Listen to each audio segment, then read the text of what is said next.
Hello everyone, আজকে আমি class 11-এর রাষ্ট্রবিজ্ঞানের যে রাষ্ট্রবিজ্ঞান প্রকৃতি এবং পরিধি আছে তার যে টপ 50 শর্ট কোয়েশ্চেন আছে, মানে 50টা শর্ট কোয়েশ্চেন ইম্পর্টেন্ট সেইগুলো এই ভিডিওর মাধ্যমে আমি আলোচনা করছি।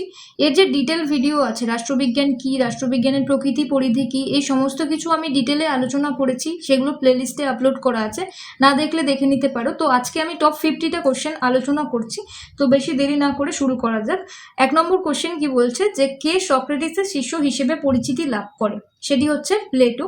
প্লেটো রাষ্ট্রশাসক হিসেবে কাকে প্রাধান্য দিয়েছিলেন? দার্শনিক রাজাকে প্রাধান্য দিয়েছিলেন। রাষ্ট্রবিজ্ঞান কথাটি কোন রাষ্ট্রতাত্ত্বিক প্রথম ব্যবহার করেন? লাইবনিজ।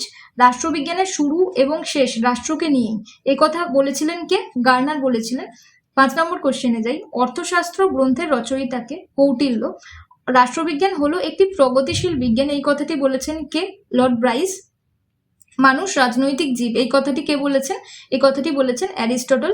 কমিউনিস্ট ম্যানিফেস্টো এর রচয়িতা কে ছিলেন? কার্ল মার্কস এবং ফ্রেডরিক এঙ্গেলস।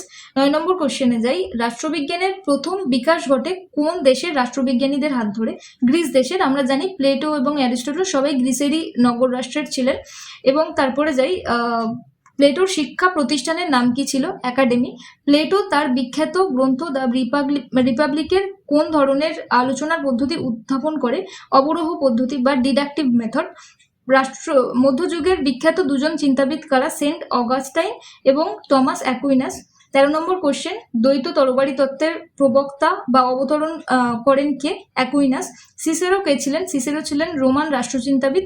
সিসেরোর বিখ্যাত গ্রন্থের নাম কি ছিল? De Republica. City of God লিখেছিলেন কে? Saint Augustine. কাকে মধ্যযুগের অ্যারিস্টটল বলা হয়? Saint Thomas Aquinas. রাজনীতি হলো রাষ্ট্রগুলির মধ্যে বা রাষ্ট্রীয় গোষ্ঠীগুলির মধ্যে ক্ষমতার বন্টনকে প্রভাবিত করার ক্ষমতা, এটি কে বলেছেন? Max weber. রাষ্ট্রবিজ্ঞানের জনক কে? অ্যারিস্টটল। আচরণবাদের উদ্ভব হয় কবে? 20 শতকে।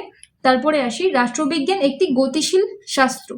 পলিটিক্স গ্রন্থের লেখককে? অ্যারিস্টটল। পলিটিক্স কথাটি কোন শব্দ থেকে এসেছে? কোন গ্রিক শব্দ থেকে এসেছে? পলিস থেকে। অ্যারিস্টটল তার পলিটিক্স গ্রন্থে কটি পলিস বা নগর রাষ্ট্রের কথা বলেছিলেন? 158টি। এ গ্রামার অফ পলিটিক্স গ্রন্থের রচয়িতা? ল্যাস্কি। নবজাগরণের সন্তান বা নবজাগরণের শিশু কাকে বলা হয়? ম্যাকিয়াভেলিকে। আধুনিক রাষ্ট্রবিজ্ঞানের জনক কাকে বলা হয়? ম্যাকিয়াভেলিকে। রাজনীতি হলো এক ধরনের কার্যকলাপ, কোনো নৈতিক নির্দেশ নয়, এটি কে বলেছেন? অ্যালান বন। তারপরে রাষ্ট্রবিজ্ঞানকে অসম্পূর্ণ বিজ্ঞান বলে অভিহিত করেছেন লর্ড ব্রাইস। রাজনীতি হলো রাষ্ট্রগুলির মধ্যে বা রাষ্ট্রীয় গোষ্ঠীগুলির মধ্যে ক্ষমতা বন্টনকে প্রভাবিত করার ক্ষমতা, এটি কে বলেছেন? Max weber. গ্রিক শব্দ পলিস এর অর্থ হচ্ছে নগর রাষ্ট্র। রিপাবলিক গ্রন্থের রচয়িতা হলো Plato. Modern politics and government গ্রন্থটির রচয়িতা হলেন অ্যালান বল। রাজনৈতিক চিন্তা সম্পর্কিত হবসের বিখ্যাত গ্রন্থটির নাম হলো লেভিয়াথান। হবস কোন ধরনের শাসন ব্যবস্থার সমর্থক ছিলেন? রাজতন্ত্র। লক কোন অধিকারগুলিকে ব্যক্তির স্বাভাবিক অধিকার বা ন্যাচারাল রাইট হিসেবে চিহ্নিত করেছিলেন? জীবন, সম্পত্তি এবং স্বাধীনতার অধিকার। উদারনীতিবাদের জনককে? উদারনীতিবাদের জনক হলেন জন লক।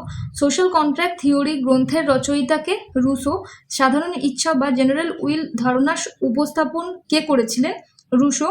ক্ষমতা স্বতন্ত্রীকরণ নীতির প্রবক্তা কে ছিলেন? মন্তেস্কু। মন্তেস্কুর বিখ্যাত গ্রন্থের নাম, যেখানে ওই ক্ষমতা স্বতন্ত্রীকরণ নীতি উত্থাপন করেছিলেন, সেটির নাম হলো the spirit of laws. The 6 books of commonwealth গ্রন্থটির রচয়িতা হলো মোদা বা জামোদিন। দ্য পলিটিক্যাল সিস্টেম গ্রন্থটির লেখক ডেভিড ইস্টন।